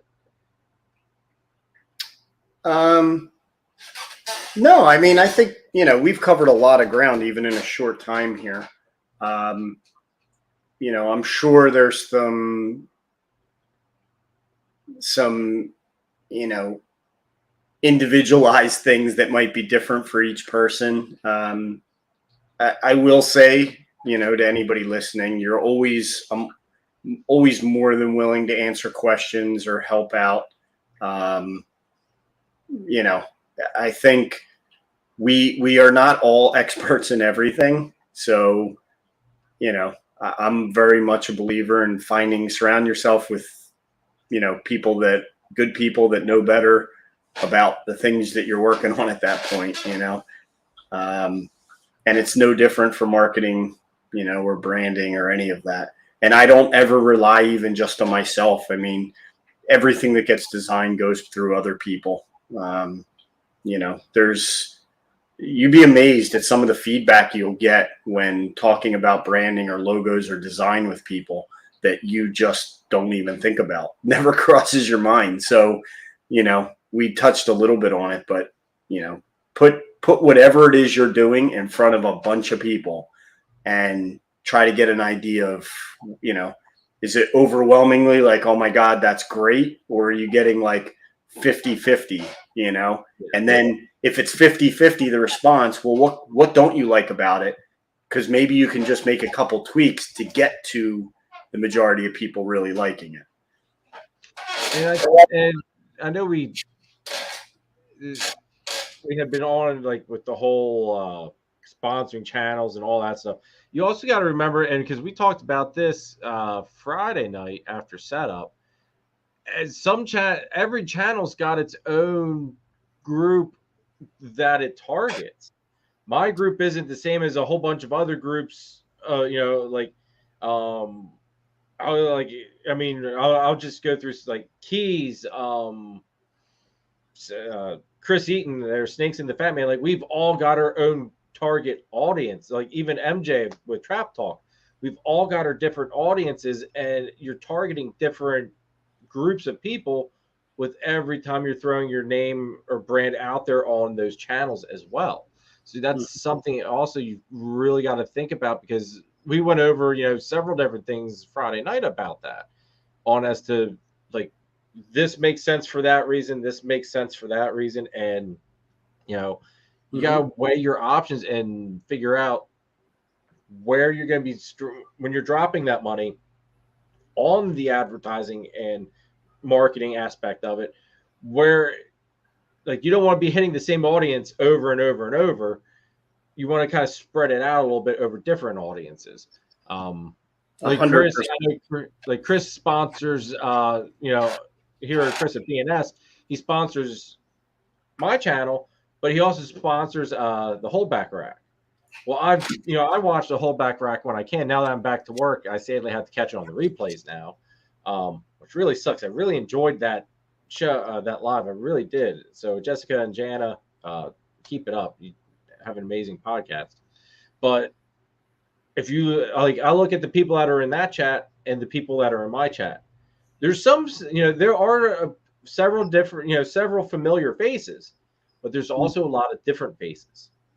So, I mean, it just goes to show every group has their select target audience, I guess is the best way to put it. Yeah, actually, here's something I'll throw out there. And this is another thing that I see, because I do a lot of business consulting and business planning, and I have a lot of experience with building business plans.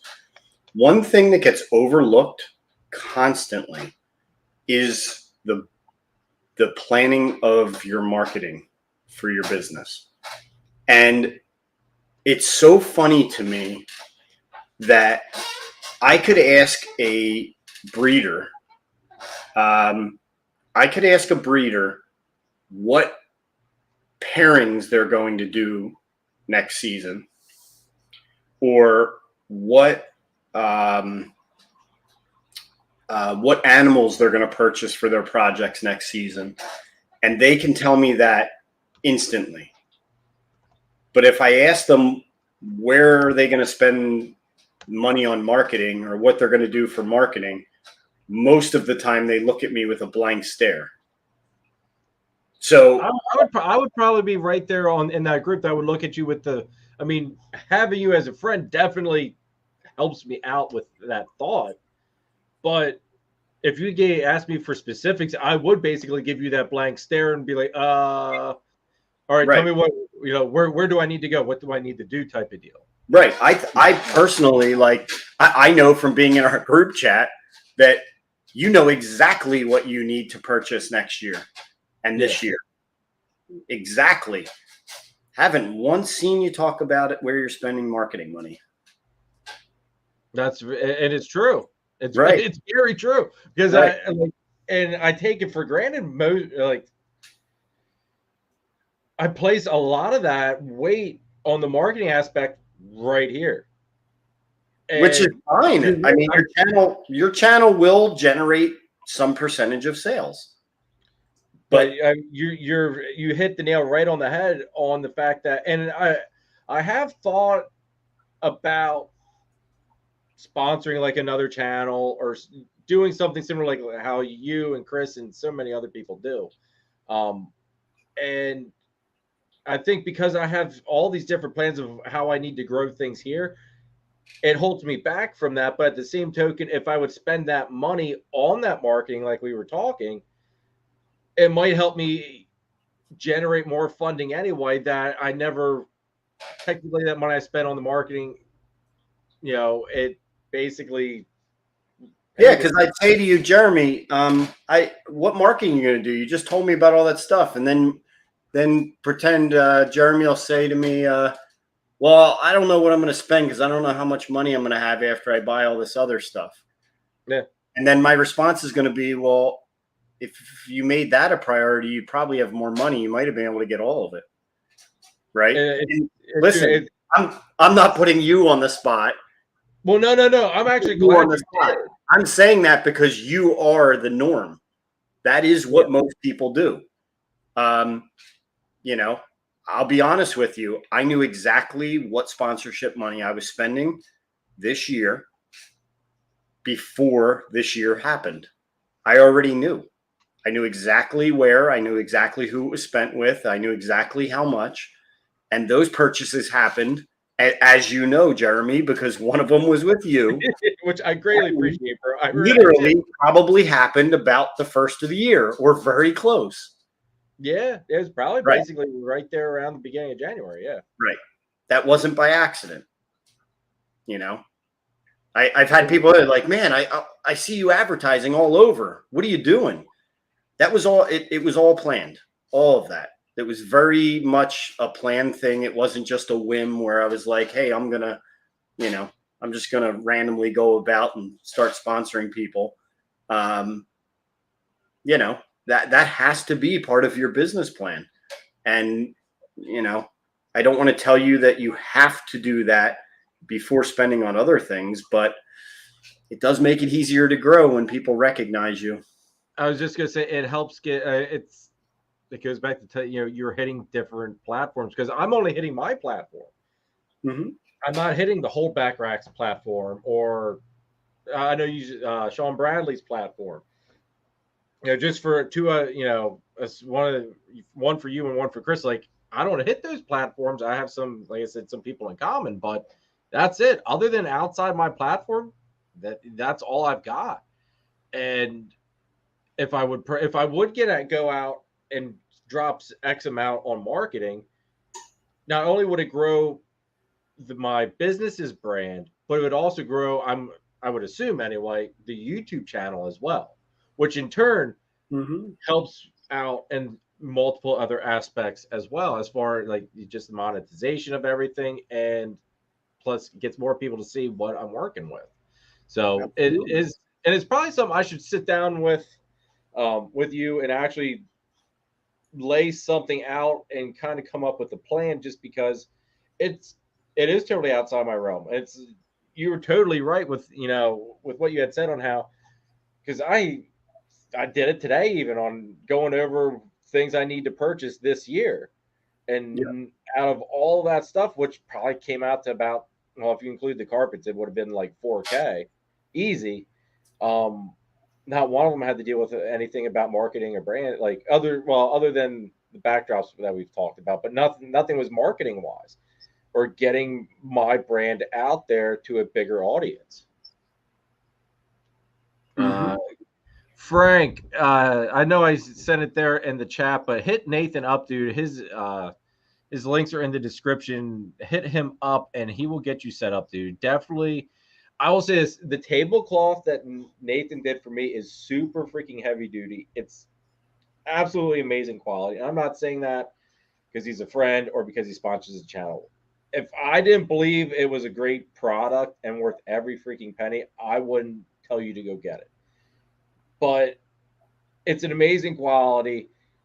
The cloth, it's actually fairly heavy too. I was actually like thinking about that or when I was setting up on Friday. It's like, God, this tablecloth's got some weight to it. But I mean, they're heavy duty, and Frank, we have a lot, just so that people are aware, we do a lot in the trade show industry, a lot for some very, very big companies. And so because of the years we've spent, we've learned what works, what doesn't work. And we definitely don't sell a product that isn't going to hold up. We've done our research. I typically will recommend certain products to certain people because I know that that's going to be the best thing for what they want to use it for. So, you know, definitely reach out. I'd be more than glad to help anybody.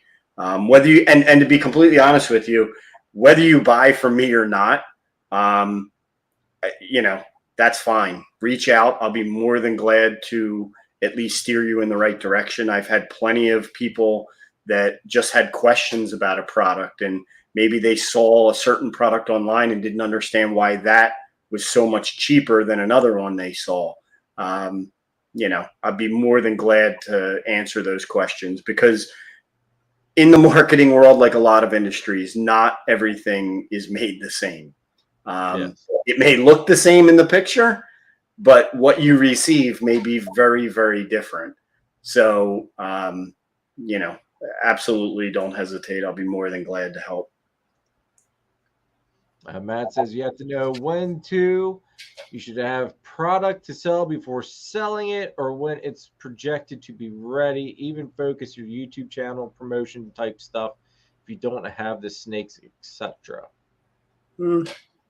Yes, yes, and no. You know, it depends. It really depends on what it is, what direction it is you're looking to go. You know, I made the comment earlier. I personally like to have a very full pipeline to sell whatever the product is to, than to have a whole bunch of product and nobody to sell to. And I will say, I personally believe it's more important with animals that cost money to feed. Okay. It's not like I'm going to spend X amount and buy a product that sits on a shelf and I can sell it over a period of time. That's a little bit different than an animal that has to be continually fed until it gets sold. That takes up profit continually. Right. Right. I mean, the product sitting on the shelf isn't getting more expensive, right? Yeah. It cost what it cost. So I think at that point, you know, I prefer to have, like I said before, a waiting list. I love waiting lists. You know, I have a few projects I'm working on. One in particular that the waiting list keeps growing. You know, the waiting list is long. Right. And honestly, I like that. I'd much rather have that waiting list than have a bunch of animals here that I'm now feeding that I now have to try to market to somebody.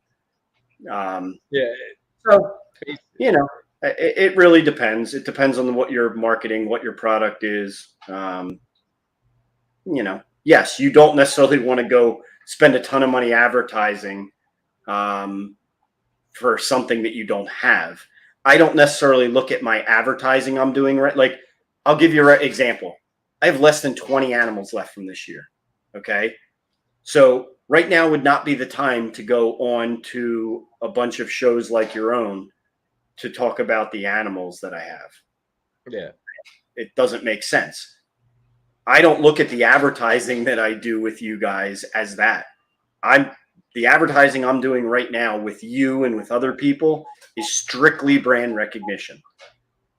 It's not about selling an animal. I don't have that many to sell right at this moment. So, you know, don't underestimate that's important. You know,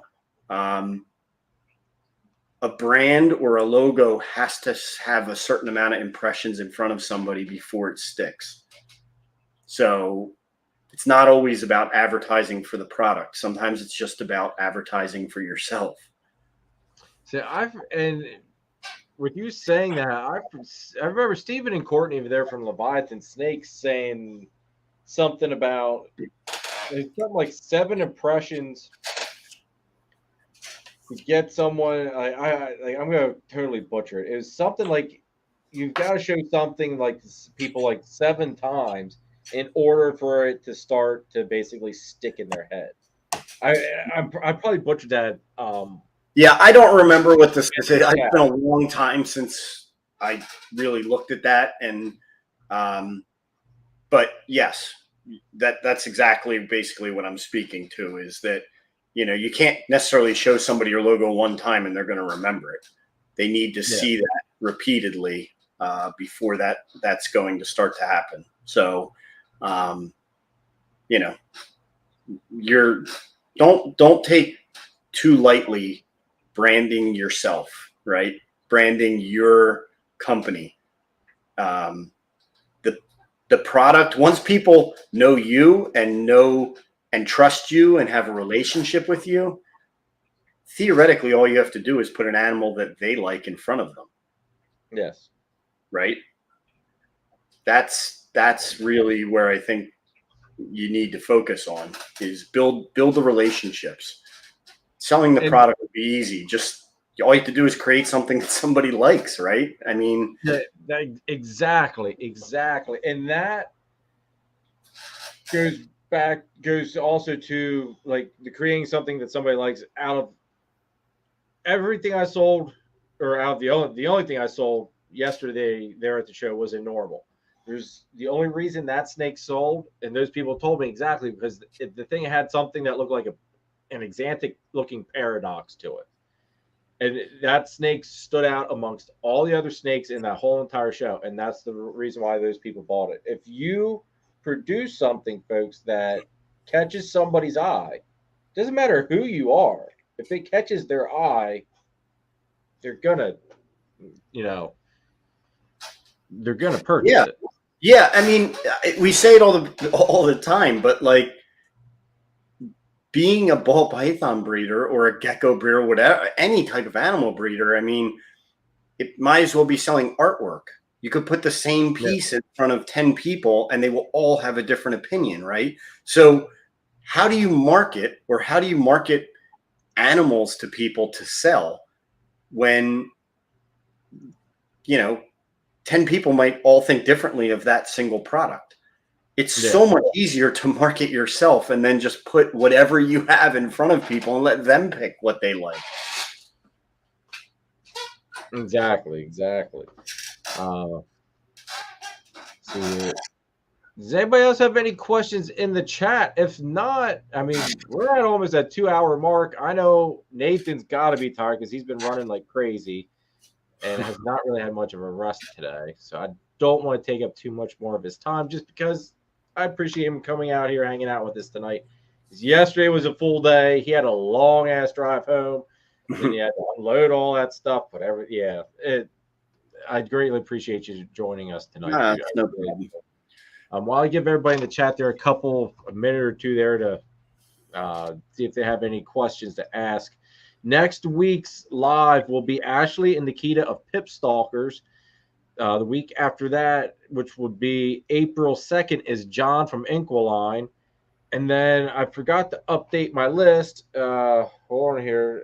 I booked another guest while at the show. I'm actually going to probably have another person that was at the show as well. On the 9th, I have John of Underworld Exotics. So we will be having our brother John on here. And that's going to be Easter Sunday. We're still going to do this, guys, because, let's face it, Sunday is my day. And do I have anything? No, that's okay. And then basically that's what I've got booked so far. Oh, April 23rd, I have Paul of Large Marge Morphs.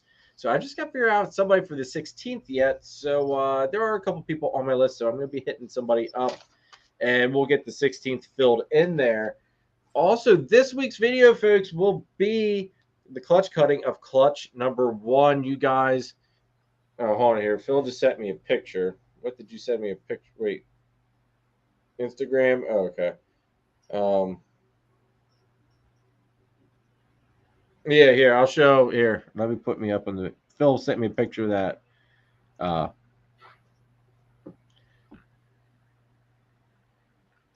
And see, everybody was like, and there was no Exantic in the pairing, but it had this Exantic looking paradox. It was really wicked looking. Really cool snake. But so you guys will get to see the clutch cutting of clutch 1 of the season. And the clutch really had some of us thinking that Are you allowed to have a show on? Chris, I'm allowed to have a show whenever I want, brother. Oh, that was good. That was good.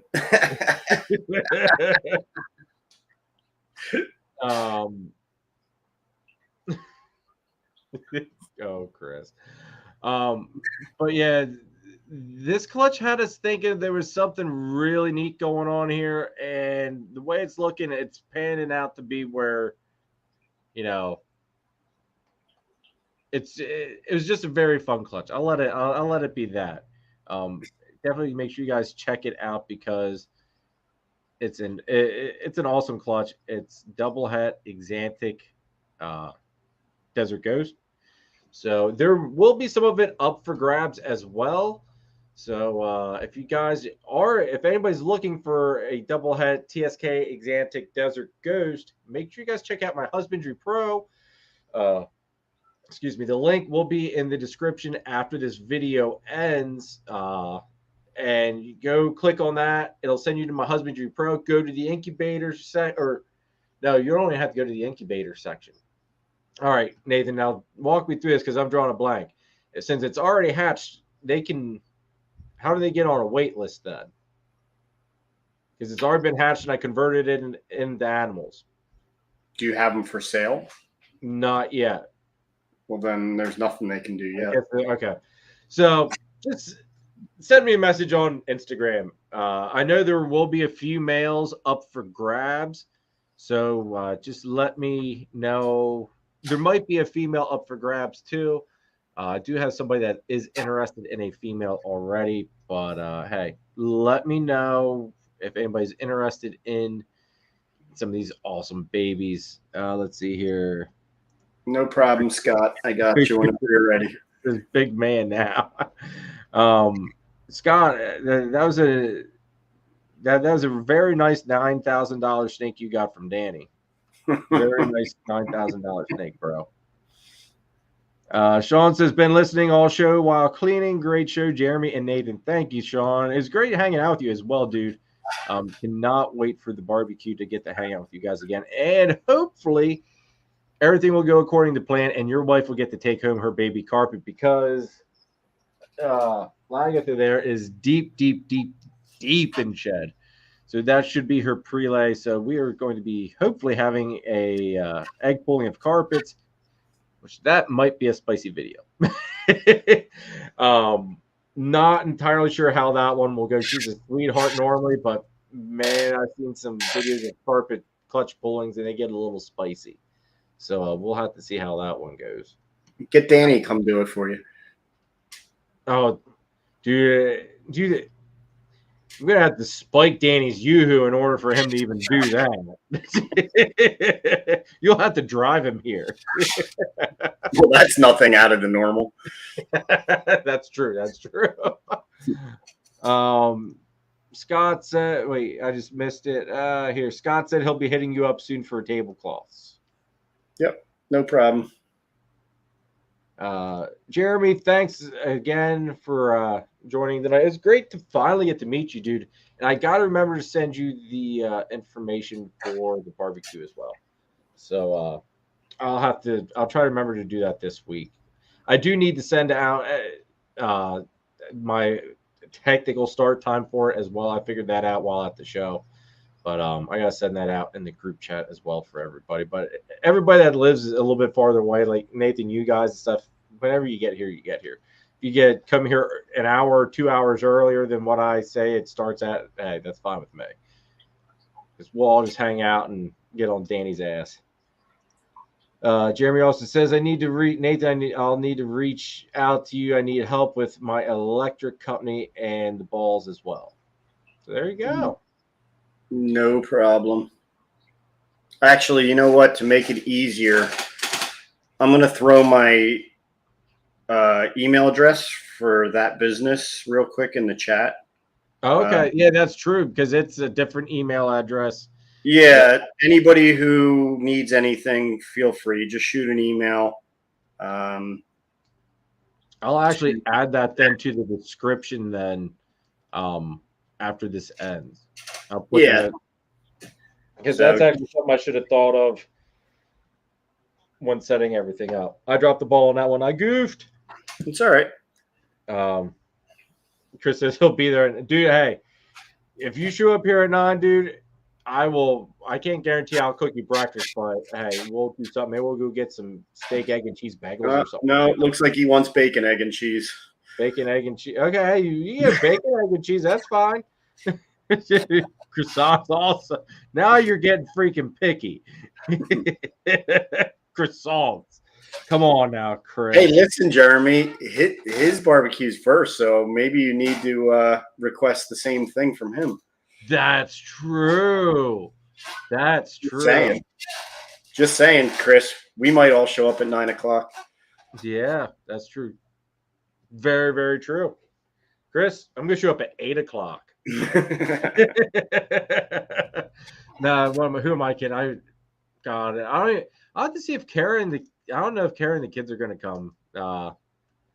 That'll if they do, that'll be make an interesting barbecue to say the least, especially with Hadley. She's been a real fireball here past month. Phil says, let's go, Chris, early. Hey, you guys are always welcome, like I said, to come over earlier than whatever I say. I love hanging out with you guys. You guys are like family to me. So that's gonna be it, everybody. If nobody else has any more questions for Nathan, I will put his Design Star email in the description for anybody that is watching this on the replay, just in case you want to go and hit Nathan up. I highly recommend it because, like I said, everybody, he's who I use for all my stuff. My shirts come from Nathan. My tablecloth came from Nathan. My business cards, I also, little plug here for anybody using Husbandry Pro. I don't know if Nathan wants me to do this or not, but I'm going to throw him under the bus now. He can make you these really nice credit cards if you give him the designs and stuff. I mean, there's a little bit more to it, but they're really nice. Maybe I wasn't. Now you can't. Now you can't ruin your cage cards, dude. All right, I told Nathan about this, but there was a slight hiccup with my Husbandry Pro, and some of the stuff that I printed out for Nathan I had sold already. So I'm here looking through my racks for these freaking snakes that aren't even here anymore because they sold a while ago. But what genetics were involved were ones that I had in my racks, and I was thinking that I had ID numbers screwed up. I sat here for probably 15, 20 minutes trying to figure out what the hell was going on until I realized what actually happened. So now you have all these nice cards for animals that you don't know. Maybe you should mail them out to your customers that bought them. Here's my stack. Oh my God, there was a lot of them. There's 1, 2, 3, 4, 5, 6, 7, 8, 9, 10, 11, 12, 13, 14, 15. Oh my 16. God. Which actually, I'm going to look at that. Maybe if you don't mind hanging on here, I'll do that while we're live here, or not live, but here together on this and see what it does come up with. Yeah. But anyway, everybody, thank you so much for all the love and support. I greatly appreciate it. I hope you guys enjoyed this live. Hopefully this helped you out with some of your branding and marketing questions, and definitely let some of this stuff sink in. Maybe watch this a couple of times because there's a lot of stuff that we went over. It's definitely something that you need to think about. As Nathan had said, everybody kind of goes with it at their own pace. There's not one set recipe for that works for everybody. So you definitely got to, work it to what works for you. But definitely take what you can from this and implement it. And it should help make your business a little bit more successful than if you didn't do it. I'll put it that way. Definitely helps get your name out there and gets people to help recognize who you are and what you're working with. So thank you again, everybody, for joining us tonight. Nathan, thank you so much, brother, for helping me out on this one. No problem. Glad to help. You are the expert, in my opinion, on this, as far as I know anyway, in my opinion. But you are the expert to me, and I just greatly appreciate you taking the time out to hang out and go over this stuff, especially after a full show date yesterday. and just no problem. Glad we were able to make it work. And also, I do want to thank Joe and Gina of Gettysburg Reptile Expo LLC. Great show, guys. I really am. I'm proud to be sponsored by you guys, and you guys have such a great show. I just wanted to let you guys know. Yeah, they killed it. There was a ton of people through the door yesterday. They really big props to both of them. They've done an amazing job. It was incredible show as always. Yes, that folks, I'm telling you, if you can make it out to the next show, do what you can to come out to it because it is an amazing show. It's not crowded. There's a crap ton of vendors. You've got room to walk. It's just a great show, great experience. Come on out and check it out. It's definitely probably, in my opinion, the best show in PA. So, and actually probably the best show around. I've talked to Joe about it. You don't need to go to Tinley or any of these big, huge, Daytona, stuff like that, to find some really top quality breeders. You can find that same stuff at Gettysburg. Obviously, there's certain things you're not going to be able to find at Gettysburg, like JD Construction, because I don't think John Diggs is going to come all the way out here to Gettysburg to set up. You never know, but you can you don't have to go to some of these huge shows to find top quality breeders and top quality animals. You can find that stuff at the Gettysburg Reptile Expo. So come out, check it out. It'll be an experience you won't regret. Plus, they even had something going on this time for the kids too, which I thought was really cool. They had an educational program I saw, so that was really cool. So definitely go check it out, everybody. Yes, July 15th is the next show. It'll be right after the Breeders' Barbecue. So we're all gonna be sick and tired of each other by the time Gettysburg comes. We'll have a full day of eating and drinking and what? Probably no. I guess it'd be 2 weeks afterwards. Then we'll have the show. Do Jeremy know? As much as I know, they don't have it yet. At some point they will, but I don't think they had tallied it yet. Yeah, it takes a little bit of time for them to get the tally. Plus, they don't count kids.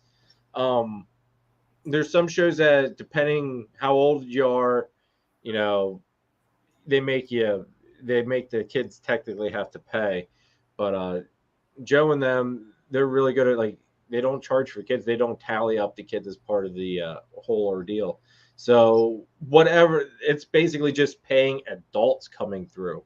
So those numbers are technically probably a little bit higher anyway, if you would start factoring in, depending on age group, as for kids and stuff like that. So, Jeremy, I don't know when you went and looked at the line, but that line went farther than I had ever seen it. It was all the way out, down around the side, probably till well after lunchtime. I honestly had never seen a line that long for ever at that show.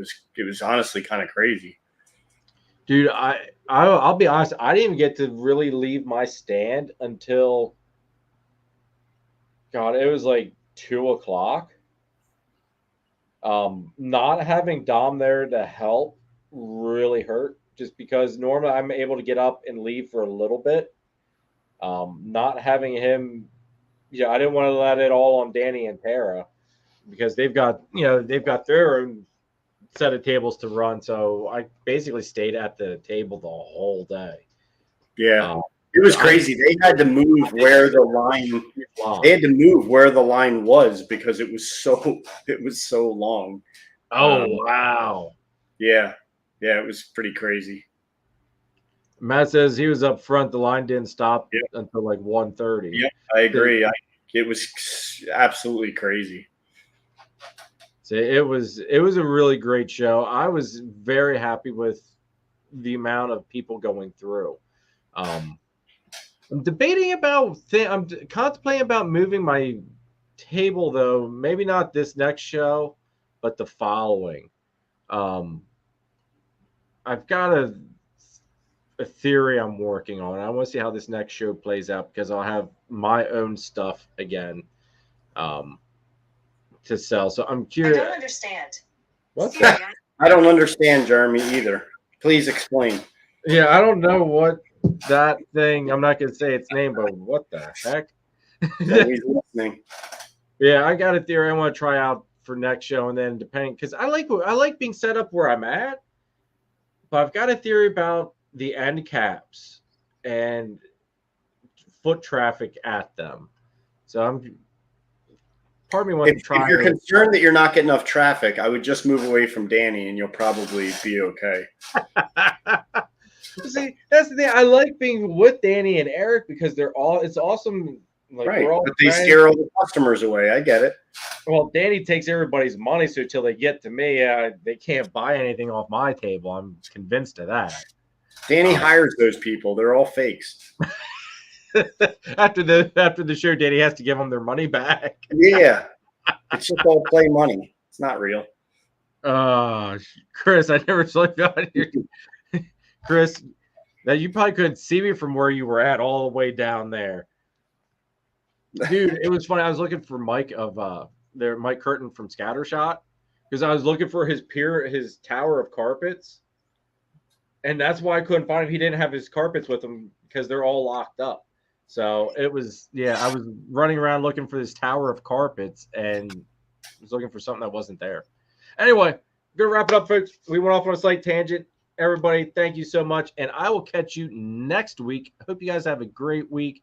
And stay cool, have fun, and see you next Sunday. Later. Take care.